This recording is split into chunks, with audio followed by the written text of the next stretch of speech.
Hello, good afternoon everyone. আজকে মায়ের হয়ে আমি ব্লগটা স্টার্ট করছি, কারণ মা খুব কালকে খর্দা থেকে আসার পর তারপর আমার কলেজে গিয়ে মা খুব টায়ার্ড হয়ে পড়েছে এবং তাই মা একটু রেস্ট নিচ্ছে।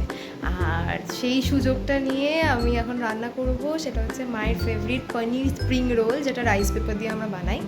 সেটা হচ্ছে মায়ের সবচেয়ে ফেভারিট এবং সেইটা আমি মাকে বানিয়ে দেবো বিকেলে। ওটা স্ন্যাক্স হিসেবে মাকে আমি দেবো। তো দেখি কি করছে, আর মা ঘুমিয়ে পড়ে যাবেন, তাই আমি আর আমার ভাই দুজন মিলে আমরা রান্নাটা করবো আর মাকে পুরো সারপ্রাইজ দেবো, কারণ মা জানে না যে আমরা এরকম রান্না করছি। তো দেখা যাক। আর এই যে মা এখানে ঘুমোচ্ছে,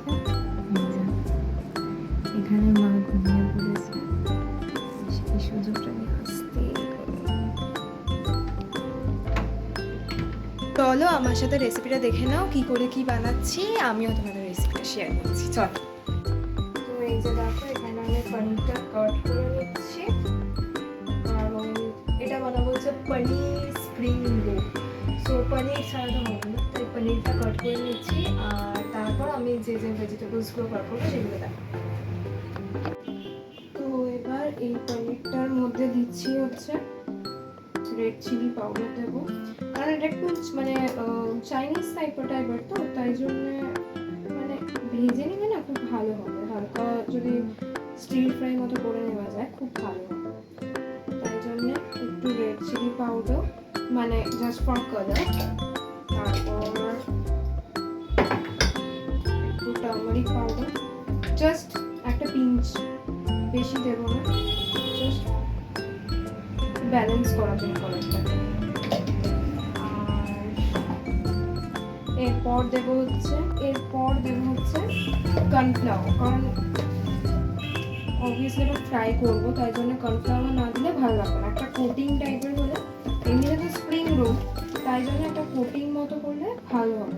বেশি দেবো না, জাস্ট অল্প, এটুকুই সাফিসিয়েন্ট। গ্যাসটা অন করি, ততক্ষণ একটু হিট হোক। তারপর এই পনিরগুলো আমার তো মাখা হয়ে গেছে, এবারে পনিরগুলোকে তেলে ভাজতে হবে, বাট ডিপ ফ্রাই করবো না, জাস্ট হালকা একটু ভেজে নিয়ে গোল্ডেন ব্রাউন যেই হয়ে যাবে অমনি তুলে নেবো।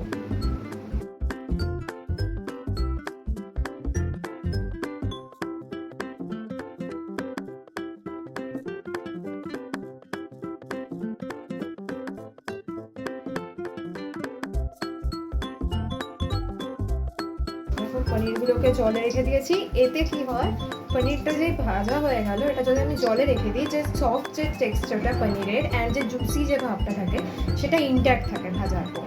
তাই জন্য ঠান্ডা ভেজে দেখো, এখানে আমি রসুন আর আদা চপ করে নিয়েছি, একদম ফাইনলি চপ। আর এখানে এই যে পনিরগুলো ভেজেছিলাম সেই তেলটার মধ্যে আর একটু তেল আমি অ্যাড করে দিচ্ছি। তেলটা গরম হয়ে গেছে, তাই এর মধ্যে এখন দিচ্ছি চপ রসুনগুলো। তার মধ্যে দিয়ে দেবো আদা।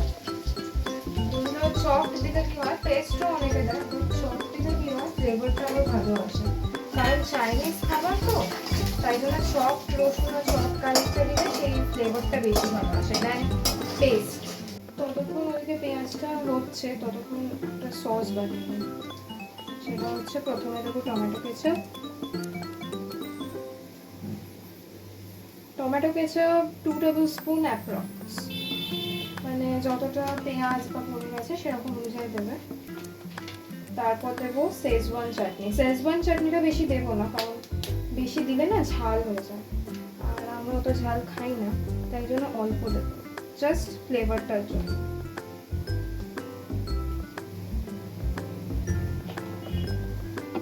তারপর এই যে দিয়ে দিচ্ছি সয়া সস।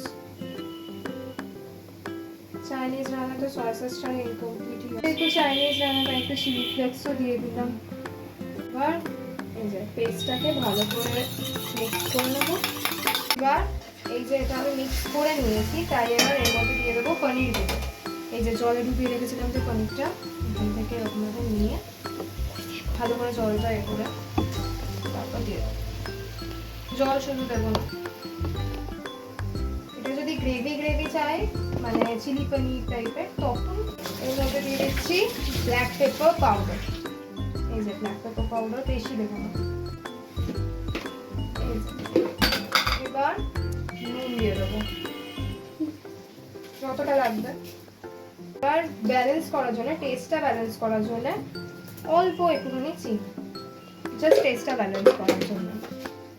এবার নাড়িয়ে হয়ে গেছে আমাদের মিক্সচার, মানে স্প্রিং রোলের জন্য মিক্সচার রেডি।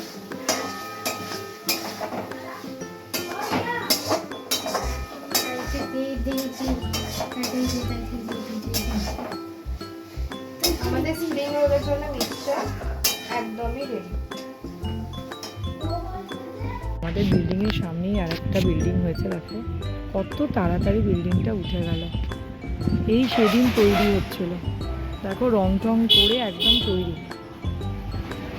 এটা একজনের বাড়ি ছিল, তারা এটাকে প্রমোটারের হাতে দিয়ে দিয়েছে এবং এই বিল্ডিং উঠে গেছে।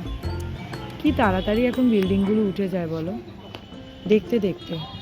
আবার দেখবে লোকও চলে এসেছে এর মধ্যে। চলে এসেছি বিকেলবেলা উঠেই একদম ছাদে, কারণ আজকে অনেক প্রচুর জামা কাপড় কেচেছি। দেখতেই পাচ্ছ পুরো দড়ি সব আমারই জামা কাপড়। মানে এদিকেও দেখো, এই দেখো সমস্ত কেচেছি।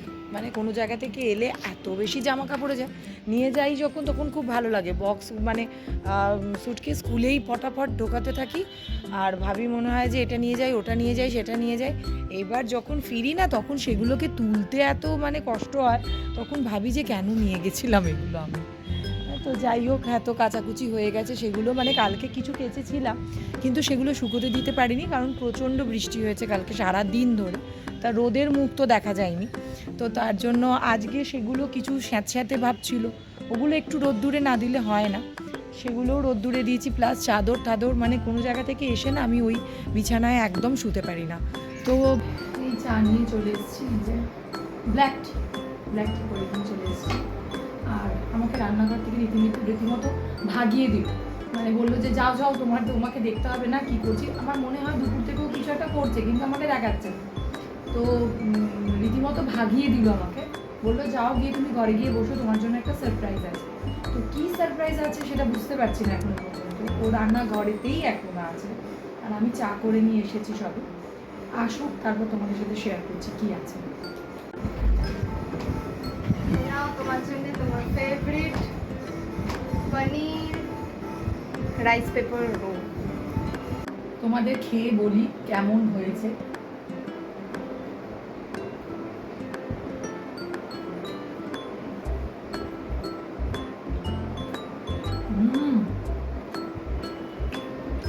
লাজবাব।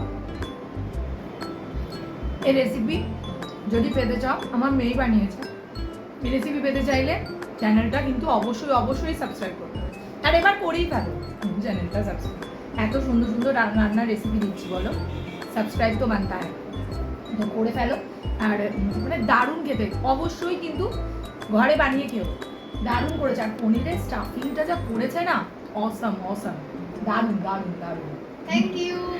চলো তোমরা বানিয়ে খাও, আর আমি ততক্ষণ এটাকে এনজয় করি, ঠিক আছে? তারপর এটা খাবার পর আবার তোমাদের সাথে কথা হচ্ছে। চলো চলে এসেছি ডিনারের প্রিপারেশন নিয়ে। আজকে হচ্ছে এগ স্যান্ডউইচ, মানে বয়েলড এগ দিয়ে যেরকম স্যান্ডউইচ হয় সেরকমই বানাবো। মানে আজকে রাত্রে কেউ ভাত খেতে চাইছে না, ওই জন্য ভাবলাম আর একটু স্যান্ডউইচ বানিয়ে নিই। ওরা স্যান্ডউইচই খাবে বললো, তো স্যান্ডউইচ বানিয়ে নিচ্ছি। আর সন্ধ্যেবেলা যে স্ন্যাক্স রেসিপিটা তোমাদের সাথে শেয়ার করলাম, সেটা কিন্তু মানে শেয়ার করিনি, আমার ইউটিউবে শেয়ার করা থাকবে। তোমরা ডেফিনেটলি ওটা দেখে বানিও, আর খেয়ে আমাকে জানিও কমেন্ট করে কি তোমাদের কেমন লাগলো। আমার তো অসম লেগেছে, দারুণ হয়েছিল। মানে আমার মেয়ে করেছে বলে বলছি না, দারুণ দুর্দান্ত হয়েছিল। আমি এর আগেও করে খেয়েছি, কখনো শেয়ার করিনি তোমাদের সাথে, কিন্তু সত্যিই বলছি দারুণ হয়েছে। তো ডেফিনেটলি তোমরা সবাই ট্রাই করো। আর এখন এগ স্যান্ডউইচ বানাচ্ছি, এগ স্যান্ডউইচ করবো, করে তারপর ডিনারটা শেষ করবো। আর এই যে দেখো বদমাসটাকে দেখো, এই দেখো আমার পিছনে কেন দাঁড়িয়ে আছে জানো? মোবাইলটা নেবে বলে, মানে ও গেম খেলবে, ওর জন্য দাঁড়িয়ে আছে। এই দেখো আবার যাচ্ছে কোথায়, ওই দেখো, দেখতে পেয়েছো? খুব বদমাস, মানে সারাদিন ওর এই করেই চলে। টিচার এসেছিলো পড়াতে, টিচার চলে গেছে, এখন এই সব করে বেড়াচ্ছে। দেখো আবার ফ্রিজ খুলতে গেছে, জানো তো? তোমাদের দেখাচ্ছি কি করে ও। ওই দেখো ফ্রিজ খুলছিল, এই দেখো এই দেখো এই দেখো পালালো, জানো তো ফ্রিজ খুলছিল মানে কিছু একটা দেখছিল, ও সারাক্ষণই দেখতে থাকে কি আছে ফ্রিজে, কি হচ্ছে সেগুলো করতে থাকে। চলো এগ স্যান্ডউইচটা বানাই, তারপর তোমাদের সাথে কথা হচ্ছে।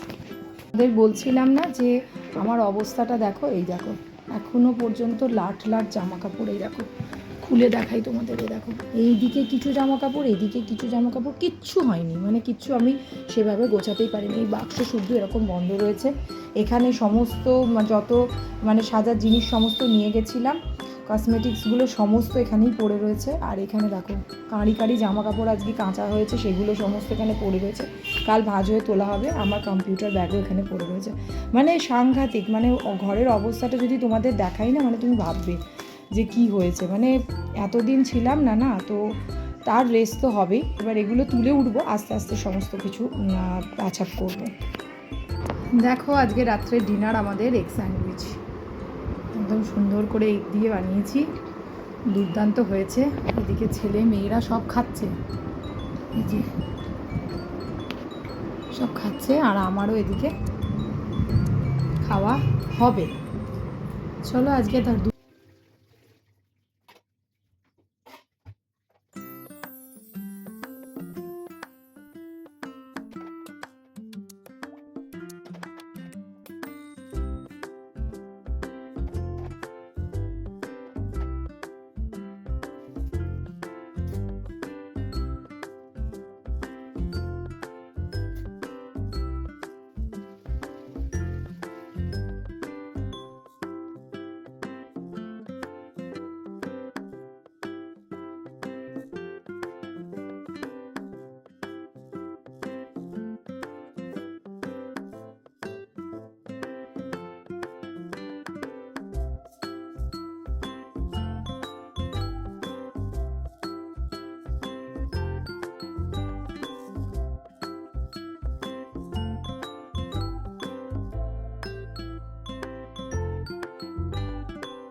ফাইনালি সব ডান, শুধু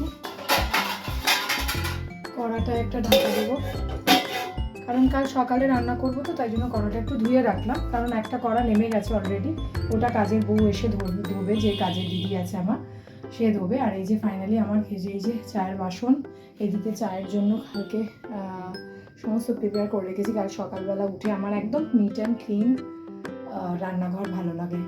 তো আর এই কৌটোটা ধুয়ে দিয়েছিল কাজের দিদি, এটা এখনও জল আছে ভেতরে, ওই জন্য এরকমভাবে উপর করে রেখেছি। আর এইখানে দেখো সমস্ত কাচের ডিশ যেগুলো আমি দিই, মানে কাজের দিদিকে দিই না, আমি সমস্ত কাচের ডিশ আমি নিজেই ধুয়ে নিই, কাচের বাটি, কাচের ডিশ, মাইক্রোওয়েভ যেগুলো থাকে সেগুলো আমি সব ধুয়ে নিই, সমস্ত পরিষ্কার হয়ে গেছে। আর দেখো কত সুন্দর লাগছে, একদম নিট অ্যান্ড ক্লিন হয়ে রয়েছে। আর শুধু রসুনটা তুলবো, কয়েক করে রসুন শুধু আমার মেয়ে বাঁচিয়ে রেখেছে, মানে আজকে তরকারিতে মনে হয় এটা লাগেনি, ওই জন্য 3 কোয়া রসুন বেশি হয়েছে, 3-4 কোয়া, সেটা ঢাকা দিয়ে রেখে দিয়েছে। চলো এটা ফ্রিজে তুলে দেবো। আর দেখো একদম নিট অ্যান্ড ক্লিন কিচেন। রান্নাঘর টাটা, কালকে আবার সকালে দেখা হচ্ছে। সবাই শুয়ে পড়েছে, একদম অন্ধকার, আমাদের গার্ডও এসে লাইট নিভিয়ে দিয়েছে, ঠান্ডাটা দিয়ে দিই। সবাই শুয়ে পড়েছে, দেখো সবার তালা দেওয়া, এরা তো নেই, এরা বাইরে ঘুরতে গেছে। চলো অতনুরা বাইরে গেছে ঘুরতে, ওই জন্য ওদের একদম তালা দেওয়াই। আর এদিকে দেখো সবাই শুয়ে পড়েছে, পুরো অন্ধকার হয়ে গেছে, আমিও তালা দিয়ে দিচ্ছি।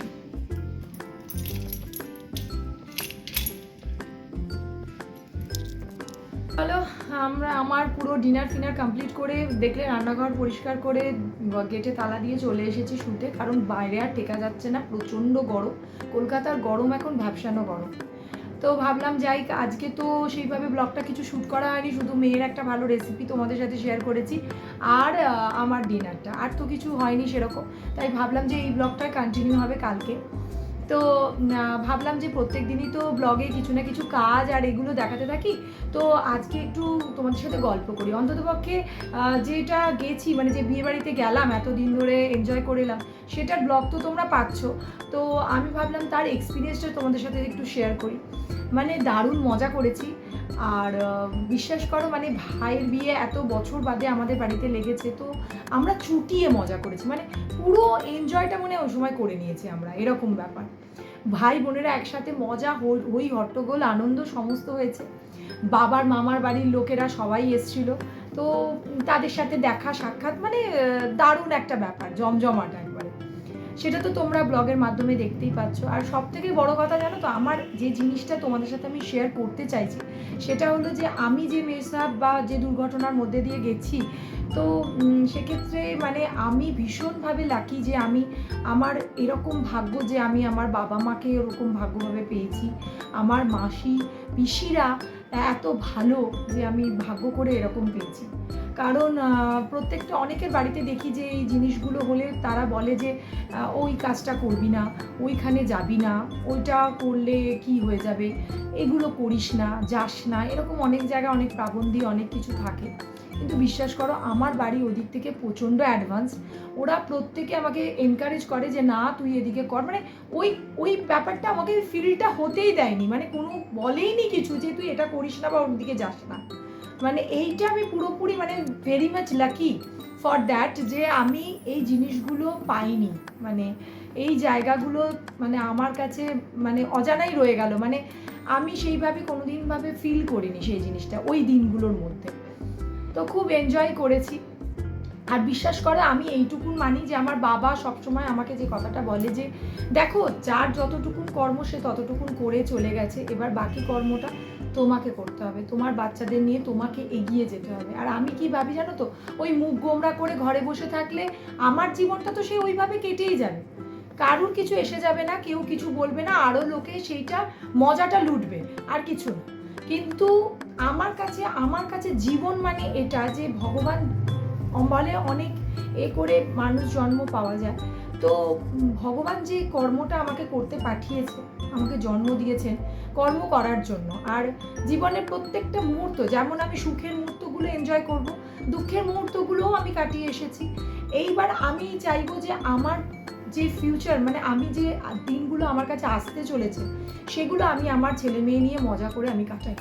সেখানে আমাকে কে কি বললো আমার কিছু যায় আসে না। বিশ্বাস করো লোকে বলতেই থাকবে, লোকের কাজই হচ্ছে বলা, আর তারা বলতেই থাকবে যে হ্যাঁ এই বউটা এই করছে, এই বউটা ওই করলো, এটা চলতেই থাকবে। কিন্তু আমার তাতে কিচ্ছু যায় আসে না। আমি চাই যে আমার নিজের লাইফটাকে আমি ভালোভাবে কাটাবো, আর আমার ছেলে মেয়ের কাছে আমি একটা সুন্দর জীবন তাদেরকে উপহার দেবো, আর কিছু না। তারাও আমাকে সবসময় বলেছে মা তুমি যদি এরকম হয়ে থাকো আমরাও ভেঙে যাবো, তো আমি আমার ছেলে মেয়েদের ভাঙতে দিতে পারি না। আর সেটা আমি সবসময় মনে মানি যে মানে আমার হাজব্যান্ড আমার সাথে সবসময় আছে, আর আমি এমন কোনো কাজ করিনি যেটার মাধ্যমে যে আমাকে কোনো গিল্ট ফিল করতে হয় বা কিছু, সেরকম কোনো ব্যাপার নেই। তো সুতরাং মানে আমার ওই সব দিক থেকে না আমার মেন্টালি সাপোর্ট হচ্ছে আমার ফ্যামিলি। তো আমার ফ্যামিলি আমার সাথে যখন আছে তখন আমার কোনো কিছুতে ভয় পাওয়ার বা কোনো কিছুতে করার কোনো কিছু আমার দরকার পড়ে না। কে কী বললো, কে কী ভাবলো, কে কী আমার সাথে কেউ কথা বললো না বা বললো, আমার তাতে কিচ্ছু যায় আসে না।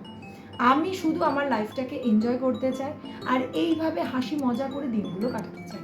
আর আমি সবাইকে সাজেস্ট করবো প্লিজ যারা আমার মতন মানে দিয়ে গেছো, সিচুয়েশনগুলো দিয়ে গেছো, আমি বলবো বিশ্বাস করো কারুর কথায় কিচ্ছু যায় আসে না, কেউ তোমার লাইফটা করে দিতে পারে না। আমি বলছি যে তুমি এনজয় করে জীবনটাকে কাটাও, কারণ এই লাইফটা তোমার, একবার যদি চলে যায় সেই লাইফটা আর ফিরে আসবে না। সুতরাং কান্নাকাটি করে বা মন খারাপ করে বসে থেকে নিজের লাইফটা স্পয়েল করো না, এগিয়ে যাও, মজা করো, দিনগুলোকে এনজয় করে নিজের জীবনটাকে আরও সুন্দর করে তোলো। আমার কাছে এটাই কথা। চলো আজকে অনেক কথা হলো, গল্প হলো তোমাদের সাথে। চলো এই ব্লগটা এই পর্যন্ত। যদি আমার এই ব্লগটা ভালো লেগে থাকে please do like, share and comment. আর যারা নতুন দেখছো তারা কিন্তু অবশ্যই চ্যানেলটা সাবস্ক্রাইব করে নিও। তোমরা সবাই ভালো থেকো, সুস্থ থেকো। দেখা হচ্ছে আবার একটা নতুন ব্লগের সাথে। Tata, good night.